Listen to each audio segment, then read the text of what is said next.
લીધી હાથ તલવાર, ન જવા દીધી તેણે દીકરીની લાજ, કરાવી સુરવીરતા સાથે એક સમાજની ઓળખાણ, ધનકુળ રાજપૂતાના જ્યાં થયા સુરા રાજાજી અને તેજાજી તણા.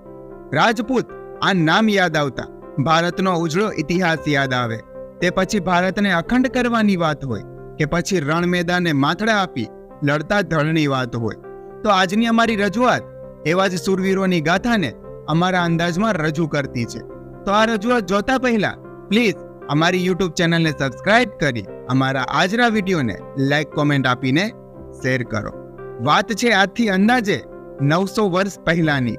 અમદાવાદ જિલ્લાના ધોળકા તાલુકાના ભાલ પંથકના બોડાદ ગામના રાજપૂત પરિવારના વિક્રમસિંહ ચૌહાણ અને ગંગાબા ચૌહાણને ત્યાં 2 દીકરાઓનો જન્મ થયો. આ દીકરા એટલે જ વીર રાજાજી અને વીર તેજાજી. ધીમે ધીમે તેઓ મોટા થવા લાગ્યા.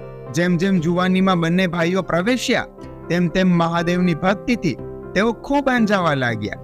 લોક ઇતિહાસ મુજબ જોઈએ તો બંને ભાઈઓ 27 વર્ષના થયા ત્યારે તેમના ગામના પાદરે જગદંબા સમાન ચારણી દીકરીઓનું વેલડું વિધર્મીઓ દ્વારા લૂંટાઈ રહ્યું હતું. અને આ વાત જ્યારે રાજાજી અને તેજાજીના કાને પડી ત્યારે એક પળનો પણ વિચાર કર્યા વગર બંને ભાઈઓ તલવાર હાથ લઈ રણ મેદાને ઉતરી પડ્યા. લોકકથન મુજબ કહેવાય છે કે એક બાજુ રાજાજી અને તેજાજી તો બીજી બાજુ વિધર્મીઓનું આખું ટોળું. છતાં બંને વીરોની તલવારો એવી ચાલી કે વિધર્મીઓના ટોળામાંથી 17 વિધર્મીઓને મોતને ઘાટ ઉતાર્યા અને બાકીના નાસી ગયા તો થોડા બહુ મોતની બીકથી સંતાઈ ગયા. કહેવાય છે ભાલ પંથકનું આ યુદ્ધનું દ્રશ્ય કંઈક એવું હતું. યુદ્ધનો ભૂંગિયો ઢોલી ઢોલ વગાડતા વગાડતા એટલા સુરાતનમાં આવી ગયો હતો કે ઢોલ વગાડતા વગાડતા એના હાથમાંથી પણ લોહી નીકળવા લાગ્યું હતું. વિધર્મીઓને માર્યા બાદ બંને ભાઈઓએ ચારણ જગદંબાઓનું વેલડું પાછું વાળ્યું. ત્યારબાદ કહેવાય છે વેલડું ગયું એટલે બંને ભાઈઓ પરત ફરતા હતા તેટલામાં સંતાયેલા વિધર્મીઓએ પાછળથી બંને ભાઈઓ પર તલવારનો વાર કરી માથડા કાપ્યા. બંને ભાઈઓના ધરે વધેલા વિધર્મીઓને પણ વિંધ્યા.